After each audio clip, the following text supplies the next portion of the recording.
What is good, everybody? We are currently in the transition to the 8th generation of consoles, which means that pretty soon your sub box is about to be flooded with next gen 2K21. But before we start leaving our PS4s and Xbox Ones behind, I want to take a moment to give what is probably my favorite build I've ever made in the archetype era his flowers. The build I'm referring to is a 6'5", 208-pound slasher at shooting guard. Now, this isn't one of those tutorials on how to make my build. I have no interest in that right now. But instead, what this is an appreciation post and also me bragging on how I made a build without checking anybody's tips or looking at how people been making their players. I did all of this blind. When you first making a build, typically people have a skill set in mind that they want, right? They have their primary and their secondary. Maybe you want to make a 3-and-D guy, you know, or maybe you want to be able to handle the ball really well and have slashing ability, you know, it's like playmaking slasher type. But this year for guard builds, playmaking shot creators are the norm and they're everywhere.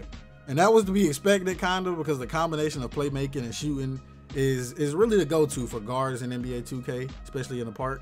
But with this player, I didn't go into it wanting to make a knockdown shooter. But my goal was to make a well-balanced slasher who could shoot if he needed to and have ball handling high enough so I could dribble comfortably without having the fear of people running up and spamming me to death. And of course, he has to be able to lock up. I never make a build with no defense. I promise you, having attributes in the high 90s is fool's gold, people. Take that 95-3 down a little bit and put it into perimeter defense or lateral quickness or something. Unless, of course, you need those badge points, then more power to you. Then on the physical side of things, like I said, he's 6'5", 208 pounds, almost max wingspan, and his speed and acceleration would typically cap out around the 80, but with the 95 plus bonuses and the permanent +4 you get on your physical attributes with the Gem Rat badge, I can get both his speed and acceleration up to an 88 with a vertical of 92. And I know that may not be very fast to a bunch of playmaking shot creators, but for a slasher who can shoot and handle the ball, 88 speed, that's beautiful, bruh. Chef's kiss with a 92 vertical. Then jumping over to the attributes, you can see everything is pretty well-rounded, with slasher being the primary focus here. And real quick, I'm not saying this build will work for everybody, and I'm not saying you gotta be some great, highly skilled 2K player for this build to work for you. I'm saying it works for my playstyle. It works perfectly for my playstyle. As somebody who has days where I can't shoot to save my life, imagine if I had a shooting build and I just can't shoot. Now I just gotta stand on the perimeter, just swinging it and hoping I can get fast break buckets. But if the jump shot's not falling with this player, I'm going to the rim and I'm putting your big man on his ass. But back to the attributes, I got lucky with 2K moving pro dribble moves down to an 80, which I won't say I anticipated, but when I was making this player, I'd be like, man, that would be clutch if pro dribble moves were an 80. And low key, 2K has changed the dribbling in the last 3 games in a patch at some point. So I was like, yo, if they did change it, which I didn't think they would, but if they did change it, that would be clutch. And they ended up changing it. So now jumping over to my badges, my main focus was to get shooting badges to help me be a more consistent shooting threat, which I think worked out considering people in game chat and even my own teammates always crying, how can a slasher shoot like that? When, you know, they be missing their slightly earlies and I'm over here knocking my slightly earlies down, greening from range with a 78 3-ball.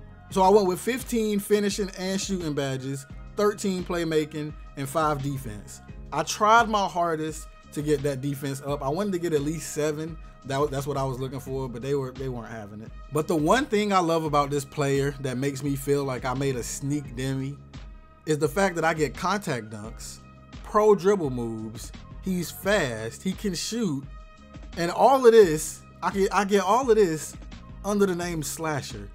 So people leave me open. They like to reach thinking that I can't dribble because I'm probably just some rim runner with a 95 dunk and layup and everything else in the in the 60s or 70s. So unless they explicitly go look at my player card, they probably think I'm a completely different build than I really am. And the thing that I'll say surprises people about this build the most is that not only can he defend, but he defends 1 through 5. As long as that 5 isn't max weight, max wingspan, I promise you I could probably guard you. I promise. Probably. As a matter of fact, this build is the only reason I know that unlike in 2K20, you don't have to be a primary lockdown or a big man to get snatch blocks in this game.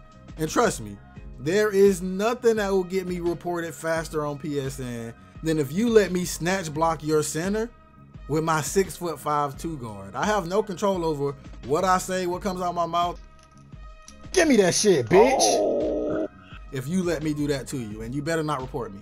And low key, I've wanted to see this build in the hands of somebody who can consistently green their jump shot. Like I told y'all, I have those days where I can't hit nothing. But if one of those people who could consistently green and do it well, had this build, I promise you, there would be no way to stop him. Like, what are you gonna do? He can dribble, he can shoot, and he can get caught. Like, what you gonna do? And leading up to next gen, I had every intention on recreating this dude in the next gen game. But looking at the next gen My Player Builder, it's looking like we'll be able to make players who are way more skilled and versatile than this guy is. Even though, I love this player, looking at what people have been making, we get a lot more freedom. But I just wanted to share this player with you guys since I haven't posted any part from 2K21. And this player has been a big part of my 2K21 experience. So I feel like I had to make this video to at least show y'all what I was up to during this time of 2K21. So if you enjoyed the video or think that build is cool, then make sure you leave that like right now. Don't wait, don't forget to do it. If you still here and you ain't left that like button, what are you doing, brother? Just go ahead and click it right there. And in the comments, tell me, what is your primary 2K21 build? Let me know in the comments. But as always, I'm DbrownShinhan, and I'm up out of here. Y'all boys be safe.